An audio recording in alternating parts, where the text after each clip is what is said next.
500-600 रुपए की दवाई आपको गवर्नमेंट प्रोवाइड करती थी। अब अगर आप जाएं जनाब स्पीकर तो आपको 5 रुपए की डिस्प्रिन बाहर से लेके आनी पड़ती है, कुछ आपको वहां मुहैया नहीं है। लेकिन आपको मजे की बात एक और ही बताता जाऊं कि वहां जनाब स्पीकर इन्होंने दवाई का स्टॉक रखा हुआ है कि अगर कोई अफसर आ जाए, ऑफिसर आ जाए तो उसको दिखाने के लिए मौजूद होना चाहिए, लेकिन देंगे नहीं हम आपको, दवाई आपको दे नहीं सकते।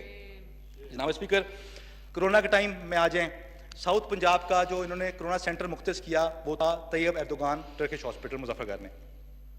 जनाब स्पीकर, पूरे साउथ पंजाब का निश्तर हो, जहाँ से कोई कोरोना पेशेंट पॉजिटिव हो वो रेफर होता साउथ पंजाब कोरोना सेंटर में। उधर जनाब स्पीकर हालात क्या थे, मैं गया विजिट किया, डॉक्टर्स के पास N95 मास्क नहीं थे, डॉक्टर्स के पास PPE किट्स नहीं थी। मैंने कहा आपने लिखा नहीं CM को, हेल्थ मिनिस्टर को, हेल्थ सेक्रेटरी को पंजाब के? और जी हम लिख लिख के फ़ोन कर कर पागल हो गए। वो कहते हैं जी आप अभी आ जाएगा, कल आ जाएगा, परसों आ जाएगा। जनाब स्पीकर, ये तो हालात हैं। फिर हमने जाके जो हम कर सकते थे हमने किया। जनाब स्पीकर, आखिर में मेरी सिर्फ एक गुजारिश है, हम सारे यहाँ आए हैं अपनी पाकिस्तानी अवाम को रिप्रेजेंट करने। हम आए हैं कि हम अपने जिन लोगों से वोट लेके आए उनकी कोई ना कोई उनकी ज़िंदगी में बेहतरी लेके आ सकें। मेरी इनसे गुजारिश है, जिस तरह चेयरमैन साहब भी कहते हैं कि हमारा आप लोग आप मेहरबानी करें, कोई खौफ खुदा करें, कोई शर्म हया करें और ये अपोजिशन का किरदार अदा करना छोड़ दें। आप यकीन कर लें कि आप ट्रेंची बेंचेस पे हैं, इमरान खान साहब यकीन कर लें कि वो प्राइम मिनिस्टर बन चुके हैं। मेहरबानी करके कंटेनर्स उतर आए आप नीचे, थैंक यू, और मेहरबानी करके